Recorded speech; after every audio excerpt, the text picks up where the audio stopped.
அதான் சொல்லுவாங்க, மாநாட மழுவாட மதியாட புனலாட மங்கை சிவகாமியாட மாலாட நூலாட மறையாட திரையாட மறை தந்த பிரம்மநாட ஓநாட வானுலகு கூட்டமெல்லாம் ஆட கொஞ்சர முகத்தோ நாட கொண்டலம் இரண்டாட தண்டை புலி உடையாட குழந்தை முருகேசனாட ஞான சம்பந்தரோடு இந்திராதிபதி 8 மணி அஷ்டபாலகருமாட நரதொம்பை அருகாட நந்தி வாகனமாட நாட்டிய பெண்களாட வினைவோட நாட இதுவேளை விருதோடு ஆடி வருவா ஈசனே சிவகாமி நேசனே இறையின்று நடராஜனை என்று சொல்லி ஆடக்கூடிய சமயத்திலே அப்படி தலையிலே உள்ள மங்கை பொங்கி கைலாசம் காண்டுருவோம் பொய்கி விவரம் அத்தனை உலகம் அடைந்து விடுகிறது.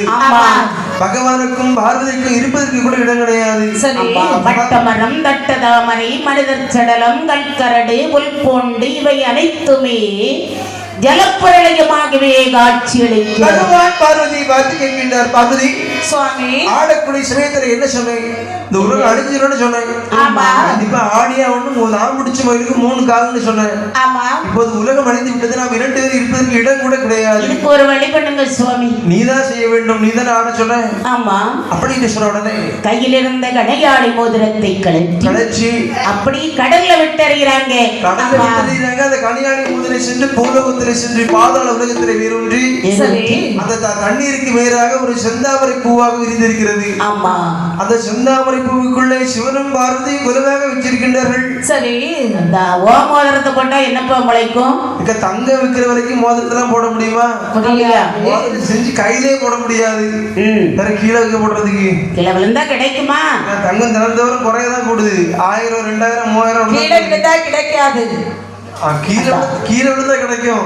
1000 இதழ் கொண்ட தாமரை மலரிலே பகவானும் பார்வதியும் குழுவாக அமர்ந்திருக்கிறார். சரி, இனிமேல் அழிந்த உலகத்தை படைக்க வேண்டும் அல்லவா? அப்படி இருக்கும் போது அகில உலகமெல்லாம் சுற்றி பறந்து செந்தலை வாழ் கெருடன் தாமரை தடாகத்தில் பகவானை வந்து வணங்கி நிற்கிறார். வணக்கம் சுவாமி. வணக்கம் அப்பா கெருடாழ்வா, இங்கே வா. சொல்லுங்க சுவாமி. மாறும் வெள்ளா கெருடாழ்வா, மாறும் வெள்ளா கெருடாழ்வா, அத்தை வந்து சொல்ல கேளு போன உலகமாலே அதரமாய் மடைபதத்தே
இந்த உலகத்திலே சரி அழியாத வசி ஏதாவது இருக்கிறதா பார்த்து வாருங்கள். அப்படி சுவாமி, உங்களை சிவ தரிசனம் செய்வதற்கு வந்த எனக்கு ஒரு வேலையை கொடுத்துட்டீங்க. ஆமா, அப்படி என்று சொல்லி 7 கடலை சுற்றி பார்த்து வருகின்றார். வரக்கூடிய சமயத்திலே சுரவி சிந்தா மணிக்கடல் என்று சொல்லக்கூடிய ஒரு மணிக்கடல்ல ஒரு சுரப்பாத்திரம் ஒன்று மிதந்து வருகிறது. சரி, அந்த சுரப்பாத்திரத்தை பார்த்த உடனே காலகத்தாரை கொள்ளுவி ஆதிசிவன் முன்பாக கொண்டு வைத்து அடியிலே வணங்கி நிற்கின்றான். சரி சுவாமி, 7 கடலை சுற்றி பார்த்து சுரப்பாத்திரம் மட்டும் தான் கிடைச்சது. அப்படியா? இது வந்தாங்க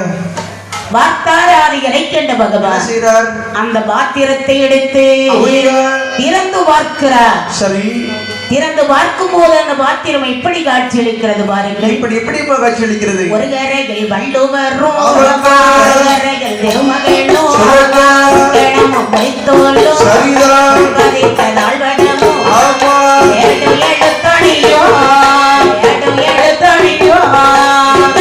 சிவனாரும்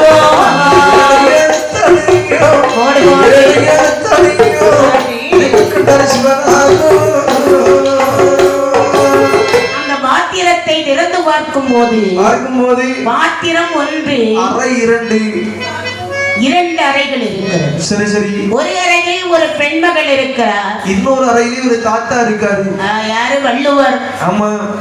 பார்த்தார் பகவான் ஐயா வள்ளுவரே. சுவாமி 2 பேரும் இந்த பாத்திரத்தில் வந்து அவதரித்ததின் காரணம் என்ன? நான் ஒரு பெரும் குடிமகன். சொல்லுங்கள். காலை வேலை மதியம் 3 வேளை எனக்கு வேலையே அதான். என்னது குடிமகன் என்றால் கொடகுடமா குடிக்கிறதா? அந்த குடிமகன்ல சுவாமி எனக்கு வேற விவசாய வேலை. நாட்டுடைய முதுகெலும்பு நாங்க. அப்படி தோட்டத்துல விவசாய வேலை செய்து கொண்டிருக்கும் போது சரி, இது என்னுடைய மகன் திருமகன் எனக்கு கஞ்சி கொண்டு வருது வழக்கம். ஆமா. அன்றைய தினத்துல கஞ்சி கொண்டு வந்தாள். சரி. காற்றடிக்கவும் இல்லை, இடி இடிக்கவும் இல்லை, மேலும் கரிக்கவும் இல்லை. ஆமா.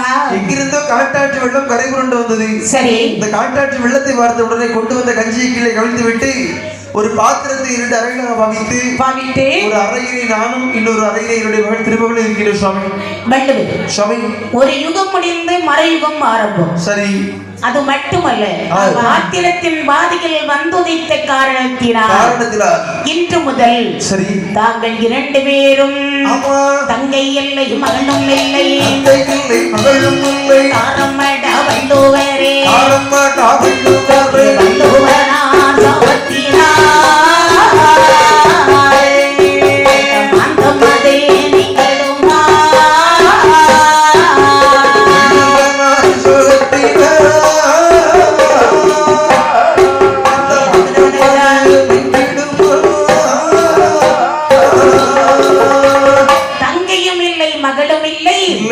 தாரமாக ஏற்றுக்கொள்ளுங்கள். சுவாமி அது ஏற்க முடியாது சுவாமி. இது உலகம் ஏற்றுக்கொள்ள நடக்கக்கூடிய காரியமா?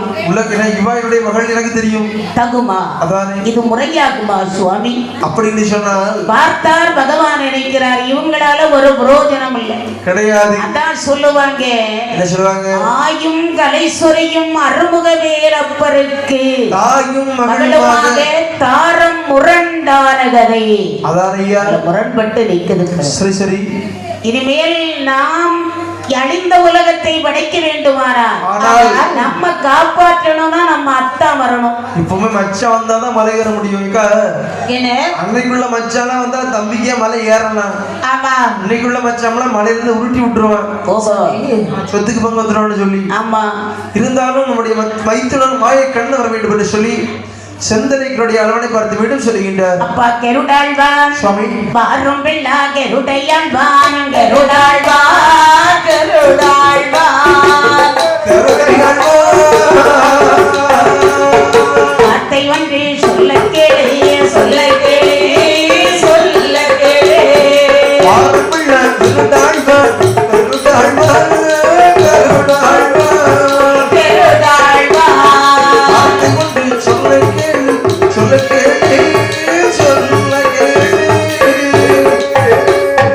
அழிந்து போன உலகம் அதை ஆதரவாய் படைப்பதற்கு அப்படி சொல்லு என்னுடைய மைத்துனதா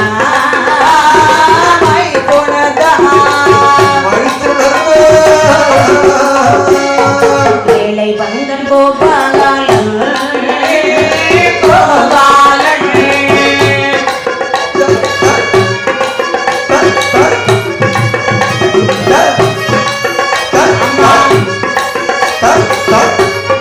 அசத்து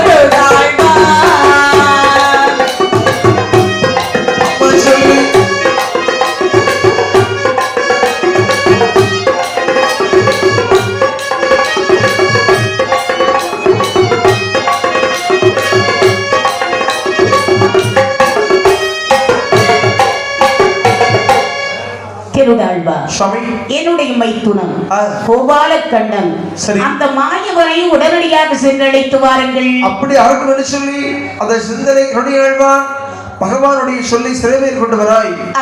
அப்படி 7 கடலையும் சுற்றி பார்த்து வருகின்றார். சரி. திருப்பார் கடலிலே வந்து பார்க்கும் போது மாயக்கடனங்க எப்படி மாறுகிறார்.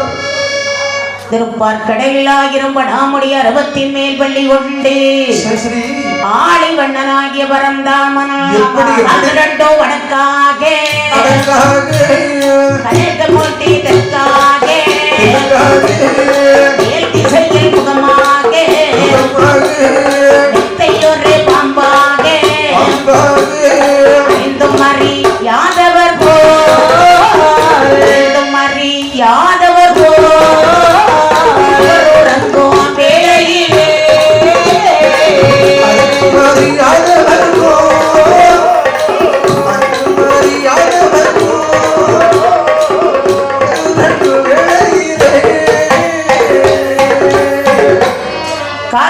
வடக்காகவும் கடக முடியதற்காகவும் மேல் திசையில் முகமாகவும் மெத்தை ஒரு பாம்பாகவும் அறிந்தும் அறியாதவர் போல் தெரிந்தும் தெரியாதவரை போலவும் பாம்படையில் பள்ளி கொண்டிருக்கிறார்.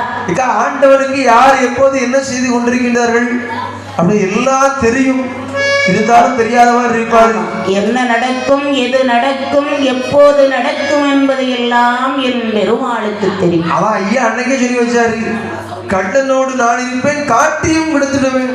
ஒரு கள்ள போய் கலவங்க போறேன்னு சொன்னாலும் ஒத்தாசியம் இருப்பாரு, காட்டியும் கொடுத்துருவாரு. பரவாயில்லையே, கரெக்டா அந்த கண்ணனுக்கு யோசனை வச்சிருக்கிறிய நீ கள்ள பையன். அப்படி ஆண்டவனுக்கு யார் யார் என்ன தவறு செய்தாலும் அதுக்கு ஒத்துழைச்சிட்டு கடைசியில காமிச்சு கொடுத்துருவாரு. ஆமா, அது போலவே இந்த மாயக்கண்ணன் உறங்கிக் கொண்டிருக்கக்கூடிய வேளையிலே பார்க்கின்றான் இந்த கருடை எழுவார். யோசிக்கிறான். என்ன யோசிக்கிறான்?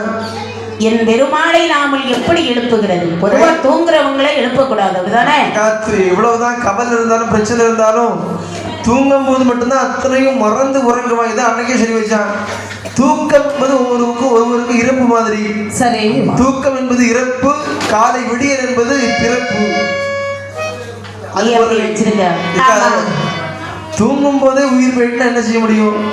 காலையில முழிச்சாதான் அன்னைக்கு விடிஞ்சது பிறந்திருக்கும்னு அர்த்தம். நீ இப்ப வந்து உட்கார்ந்து இருக்கா? ஆமா, எல்லாம் நல்லதே நடக்கும் என்று நினைத்தால் உனக்கு நல்லதுதான் நடக்கும். அப்படியா? ஆமா. இருந்தாலும் இந்த மாயக்கண்ணனை எழுப்ப வேண்டும் என்று சொன்னால் அழகான ஒரு பாமாலையை பாட வேண்டும் என்று சொல்லி தேவாருடைய பூங்காவனத்திலே சென்று சிறகாலை நீர்கோரி கோவிந்தன் மேல் தூவி அழகான ஒரு பாமாலையை பாடியிருக்கின்றான். இதை கேட்ட மாயக்கண்ணன் கண்களை விழித்து பார்க்கின்றார். திடீரென்று முளைத்து பார்க்கிறார். என்ன கேட்கிறார் பாருங்கள். என்ன? அப்பா கெருடாழ்வார். சுவாமி, கெருடையாழ்வார் சொல்லம்மா சொல்லு எனைகளை காரணமே கடல் பூங்கி வந்ததுண்டோ வந்ததுண்டோ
இதற்காக என்னை வந்து வணங்கி நிற்கிறார். என்னவென்று தெரியவில்லை. உங்கள் அத்தனாகி பரமசிவன் உங்களை அழைத்து வர சொன்னார். ஆகவே உங்களை அழைத்து சென்று அடியேன் வந்திருக்கின்றேன். கடல் ஏதாவது பொங்கி விட்டதா? தெரியவில்லை சுவாமி. மலைகள் நகண்டு விட்டதோ? அறியவில்லை. சந்திர சூரியர்கள் திசை மாறி உதயமாகி விட்டார். தெரியாது சுவாமி. வேறு விசேடம் சுவாமி என்னவென்று தெரியவில்லை. உங்கள் அத்தானாகிய பரமசிவன் உங்களை அழைத்து வர சொன்னார். அப்படியா? ஆகவே அடியேன் வந்திருக்கின்றேன். அப்பா கருடாழ்வா, சுவாமி நான் வர வேண்டுமே. ஆனால் எனக்கு வாகனங்கள் வாகனங்கள் இல்லையடா கருடையாழ்வான் கருடையாழ்வான்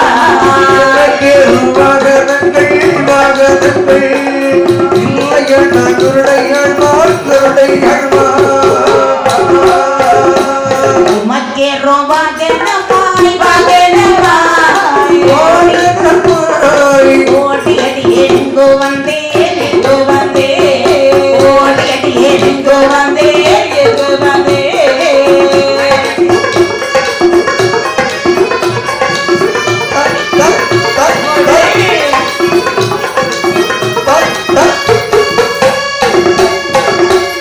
என்னுடைய கொங்கழுத்தில் கொங்கழுத்தில் கொள்ளும் பெருமாளே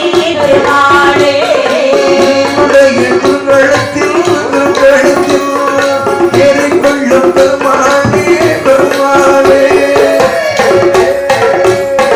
சிறகில் அவரே ரே அவரே ரே ஒரு சிறகை வீசி வரே வீசி வரே சிறகை வீசி வரே வீசி வரே. ஹலோ, கருடனுடைய குரங்கழுத்திலே அமர்ந்தார். ஒரு சிறகு வீசி வருகிறது, ஒரு சிறையை கொடையாக பிடித்து வருகிறது. ஆமா, இந்த ராமர்னாலே பிரச்சனை தான். ஆமா, ராமர் தான் இருக்கு குழப்பமே. ராமரை பார்க்க, ஏன்னா அவர் ஒரு கள்ள மாயன் அல்லவா, அப்படியே பார்த்து கொண்டு இருக்கின்றார். அப்படி 7 கடலையும் சுற்றி அந்த சிறைக்கு மேலாகவே கடல் மீது ஏற வந்து கைலாச மலைக்கு வருகின்றார். அந்த ராமன் அந்த உலகை ஆண்ட அந்த மாயக்கண்ணன் கைலாச மலைக்கு வரும்போது பார்த்தார். அத்தான் வாங்க வாங்க. வருவதெல்லாம் இருக்கட்டும், உங்க தங்கச்சி என் தலையில கட்டி தந்தைய வாழ்க்கையை சோழி கட்டி. ஆமா, புரியல. எனக்கு ஊர் உலகத்துல பொண்ணே கிடைக்கணும்னு சொல்லி ஒவ்வொரு வீட்டுல வந்து பொண்ணை கட்டி உங்க தங்கச்சி இருக்கால பகிர்வதி பார்வதி மைத்துனா, அவ சும்மாவா இருக்கா? ஏதே மைத்துனரே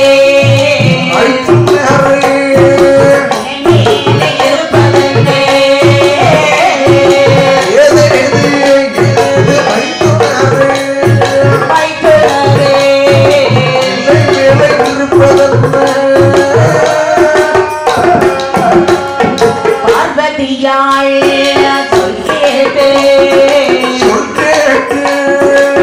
நடனம் பாடிவிட்டே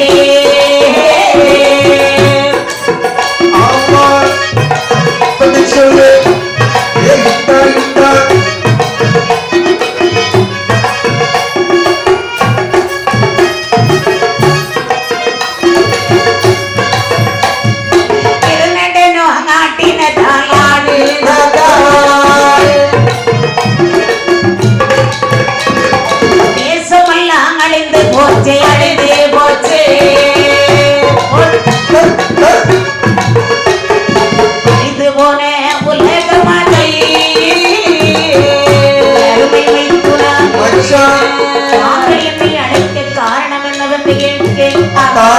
உங்கள் தங்கையாகிய பார்வதா தேவியானவள் என்னை திருநடனம் ஆடுங்கள் என்று பிடிவாதம் பிடித்தாள். ஆடுவீர்களா? நான் என்ன செய்வது அத்தான்? பார்வதியின் சொல்லை கிடக்க திருநடனம் ஆடின காரணத்தினால் திருநடனம் காட்டினதால் ஆடினதால்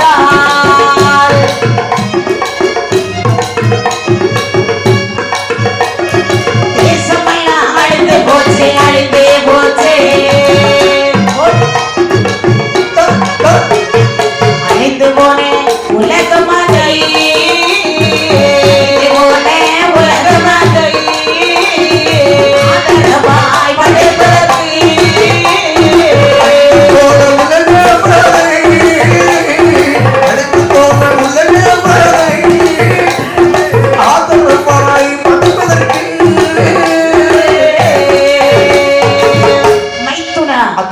உங்க தங்கச்சி உங்களுக்கு அன்பான தங்கை தங்கை அப்படிதானே? ஆமா, அவ ஆட சொன்னான்னு ஆமா ஆடிட்டேன். யோ மண்டையில அறிவில்ல இருக்கு. என்ன சொல்லுங்க. அதாவது பொண்டாட்டி சொல்றத எல்லா விஷயத்தையும் ஒரு நல்ல ஒரு ஆம்பளை கேட்டா என்ன சொன்னா நல்ல ஆம்பளை நடுத்தர நிக்க வேண்டியதான். ஆமா. பொண்டாட்டி சொல்ல கேட்கணும், கேட்கக்கூடிய விஷயத்துக்கு கேட்கணும். சரி. என் தங்கச்சி தான் ஆட சொன்னா உங்களுக்கு மண்டையில அறிவு இல்லையா ஐயா? நடந்தது நடந்து போச்சு. இப்போது என்ன செய்ய வேண்டும்? இந்த உலகத்தை படைக்க வேண்டும். உலகத்தை மீண்டும் படைக்க வேண்டும் என்று சொன்னால் நான் உங்களுக்கு என்ன செய்யணும்? உங்களால் தான் முடியும் மைத்துனா. நான் என்ன பாதாள லோகத்துக்கு சென்று அந்த பூமாதேவி இடத்திலே ஒரு பிடி குங்கும மண் வாங்கி வந்தால் போதும். எங்க பார்த்தாலும் தண்ணியா இருக்கு, வெள்ளை காடா இருக்கு. பாதாள உலகத்திற்கு செல்ல வேண்டும் என்று சொன்னால் நான் எந்த வழியாக செல்வேன்? எந்த வழி? உங்களுக்கு வழி வேற சொல்ல வேண்டுமா? அதானே பகவான். என்ன உலகத்துக்கெல்லாம் ஒரு அடியாள் அந்த மாயி வந்தாங்கள். சரி, உங்களுக்கு எப்படி போவது, எங்கே செல்வது என்று தெரியாதா? ஏன்னா கடவுள் தாமரை தண்டோடு வழியாக சென்று வாருங்கள் அப்படின்னு சொன்ன உடனே அந்த தூணிலும் உள்ள திரும்பிலும் உள்ள மாயக்கண்ணன் அழகாக ஒரு வேட்டுவாள் உருவத்தை கொண்டு எப்படி எப்படி வருகிறார் பாருங்கள். எப்படி இடை சிறுத்த வேட்டுவாளி, இடை சிறுத்த வேட்டுவாளி, இடை சிறிய வேட்டுவாளி, ஒரு சோறு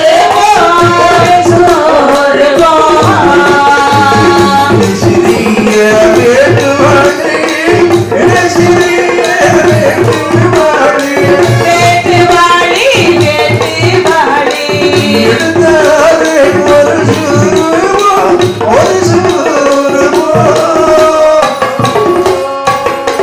தாமரை தண்டோடு வழி தான் போனார் கேளு லோகம், ஏழு லோகம் ஆனதிலே, லோகம் ஆனதிலே, ஏழு உலகோ ஆனதிலே, திணிமொழியாள் மன்றதன்னே,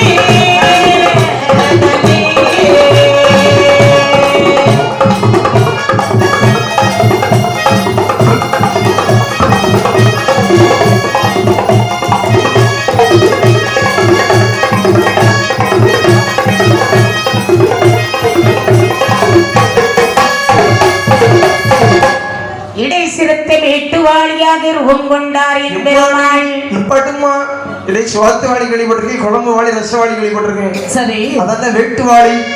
வேட்டுவாளி வேட்டாளி பாத்திருக்கியா தம்பி? பாக்குறாங்க வேட்டாளி எனக்கா வெட்ட தெரியாதா? தெரியாது. உன் மனைவி இருக்கிறாள்ல, ஆமா, கல்யாணம் முடிச்சா இருப்பா. அப்ப நீ கல்யாணம் பண்ணலையா? முடியல, இது வரைக்கும் ஆகலக்கா.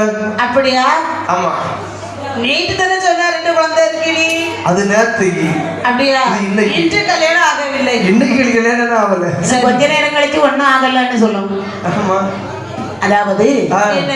உன்னுடைய மனைவி மாதமா இருந்தா அது உங்க அத்தை வீட்டுல போய் கூடு கட்டும் வேட்டாளி. கூடு கட்டும் வேட்டாளி. ஆமா, இந்த வேட்டாளி கூட்ட வச்சு சொல்லுவாங்க, எப்படி இவன் வயிற்றுல பிறகு ஆம்பளை பிள்ளையா பொம்பளை பிள்ளையா? ஆமா. நேத்து வந்து கேட்டாங்க ஒரு அக்கா, எப்படி போன பாட்டுக்கு சின்ன சண்டு மாதிரி இருந்தா, இந்த பாட்டுக்கு வயிறு பெருசா இருக்கு, ஆமா மாசம் போகணும், பிள்ளை எத்தனை மாசம் ஆகுதுன்னு கேட்டாங்க. அப்படியா? அது உனக்கிட்ட கேட்டிருக்காங்க பாரு. சரி, நீ நல்லா சொல்லுவல்ல. அவனாக்கு இது மாசம் கிடையாது, கொழுப்பு கட்டி. அப்படியா? அவன் சாப்பாடு குறைஞ்ச போற ஊரெல்லாம் மாசம் கிடையாது அப்படின்னா, போற ஊரெல்லாம் ஓசி சாப்பாடு. சரி, சாப்பிட்டு சாப்பிட்டு பிள்ளைக்கு அடியந்தலையும் ஒரு போல ஆயிட்டு. தம்பி, ஆமா, இந்த வேட்டுவாளி இருக்கு பாரு, வேட்டாளி. ஆமா, அந்த வேட்டுவாளியின் தன்மை என்ன தெரியுமா? என்னக்கா?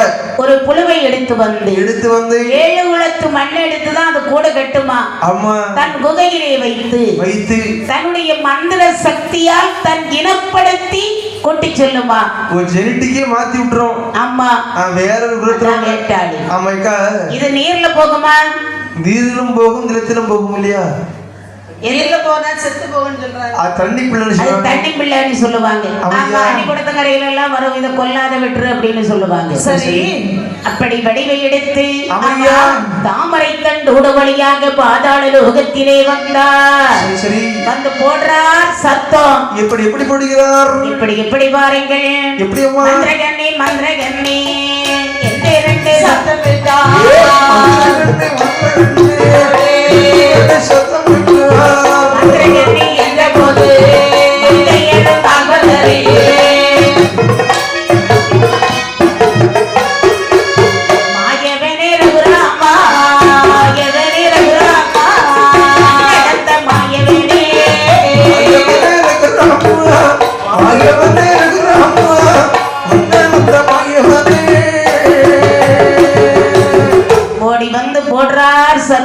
ஏ மந்திரகண்ணே, ஏ மந்திரகண்ணே, அது யாரு?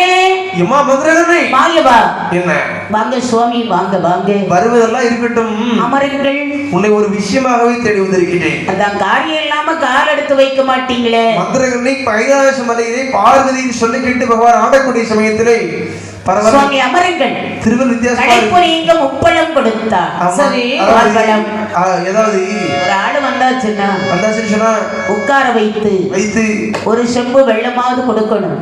அன்னைக்கெல்லாம் அதாவது வந்த விருந்தாளர்களை வெள்ள பண்ண முடியாது, சாப்பிடாம விட மாட்டாங்க. ஆமா, நான்லாம் என்னுடைய புலவர் உடையார் புலவர் வீட்டுக்கு என்னைக்கெல்லாம் பாட்டு பழக போறேனோ அன்னைக்கெல்லாம் அந்த பாட்டி சாப்பிட நீ பாட்டு பழகிதான் வந்தியோ. கொஞ்சம் பழகக்கூடிய நாட்கள்ல அந்த ஒரு சில நாட்கள்ல வந்து சாப்பிடாம விட மாட்டாங்க. பாட்டிக்கு வயசு ஒரு 85 வயசு இருக்கும். போன வாரம் தான் சொன்னா நான் தூக்கிட்டு தான் போனேன் வாத்தியார் கூட. கொஞ்சம் போகும்போது என்னைக்காவது வீட்டுக்கு போனேன் பாட்டு பழவனையா உன்னை பார்த்தா அப்படி தெரியலையே. என்னைக்காவது போன வித்தியாசமா தெரியுதுப்பா. பாட்டி வீட்டுக்கு போனா கையை பாட்டி படிக்க பாட்டி கையை நினைக்காம விட மாட்டாங்க. பாட்டி வீட்டுக்கு பாட்டு படிக்க போனா ஏன்னா அந்த காலத்து பாட்டிக்குள்ள அவ்வளவு பாசம். சரி, போனா கொஞ்சோண்டு சோறு இருந்தாலும் உனக்கு அது காணாது, அதுல கொஞ்சோண்டு எடுத்து வச்சு ஒரு வாயாவது சாப்பிடாம விட மாட்டாங்க. உள்ளவங்களுக்கு பரந்த மனப்பான்மை, பாசமா பேச தெரியும். சரி, உள்ளவங்களுக்கு எல்லாம் ஒரு வார்த்தையிலே கொண்டு வருவாங்க. இப்பவும் கேட்பாங்க, என்ன சாப்பிட்றீங்களா? அந்த பாட்டி என்ன இருக்காங்களா? அதைய கேட்க. ஆமா, இப்போ உள்ள ஆட்கள் சொல்லுவாங்க பாட்டி. இப்போ உள்ள ஆட்கள் சாப்பிட்றீங்களா சாப்பிட்றீங்களான்னு கேட்டாலே சாப்பிட வேண்டாம்னு சொல்லிதான் அர்த்தம்.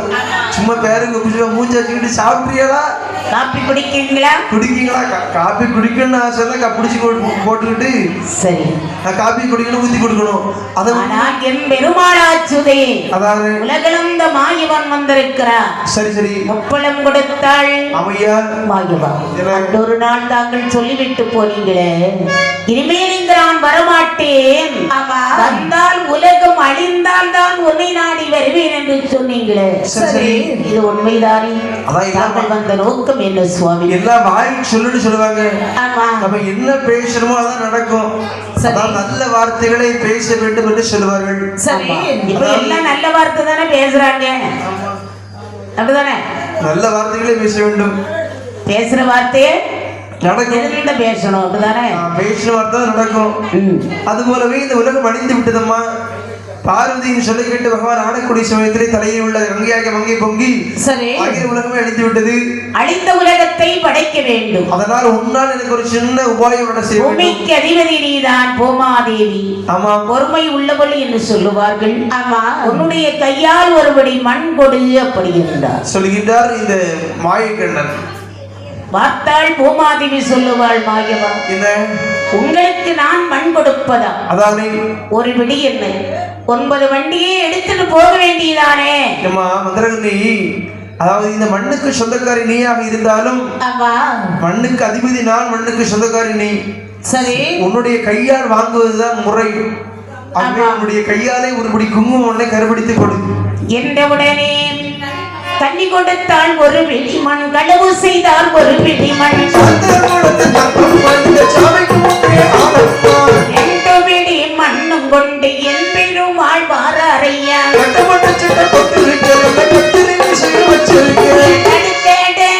வார போது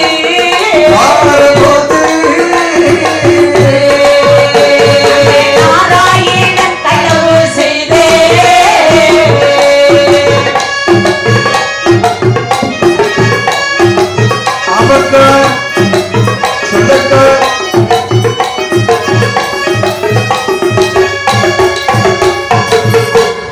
ஒருபடி குங்கும மண்ணை எடுத்து மந்திரத்தை உச்சரித்து கொடுக்கிறாள்.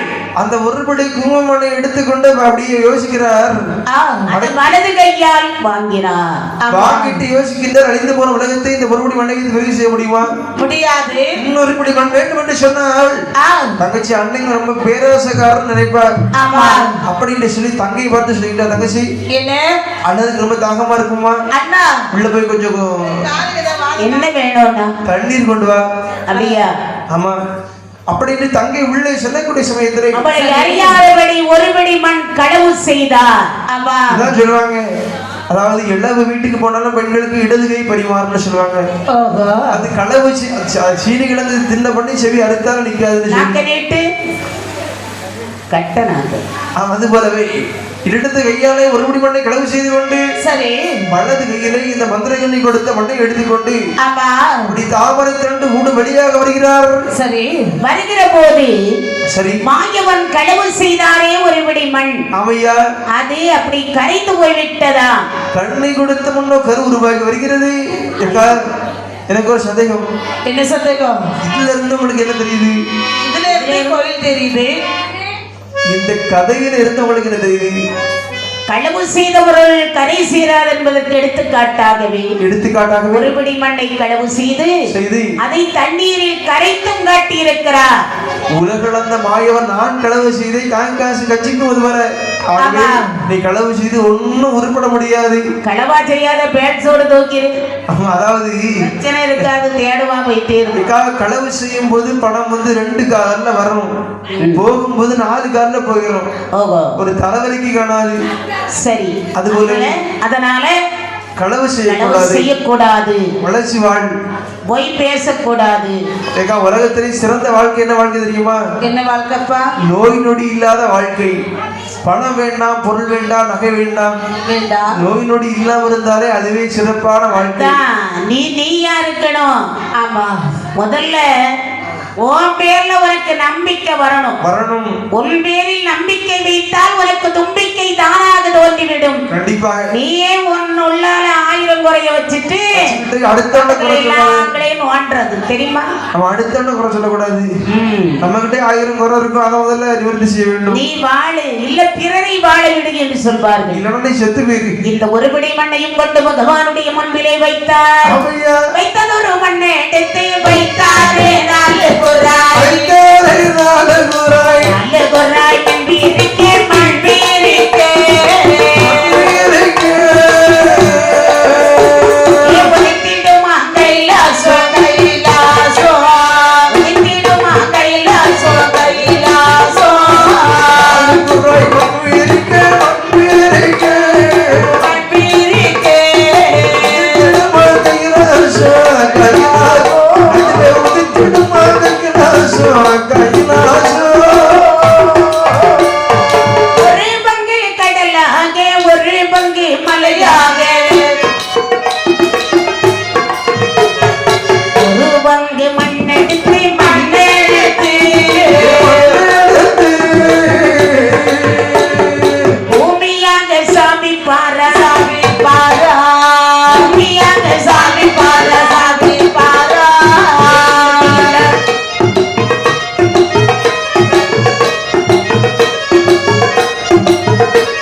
இதோ கொண்டு வந்துட்டேன். ஒரு காரியம் வெற்றியா? ஆமா. அப்படி சொன்னால் சரி, அதை கொண்டு வந்த மண்ணை கையில வாங்கி கொண்டு சொல்லிட்டார். ஆமா, நீங்கள் சென்று வாருங்கள் என்று அந்த ஒரு பிடி மண்ணையும் அப்படி ஒரு கோடு போடுறாரு பகவான். அதாவது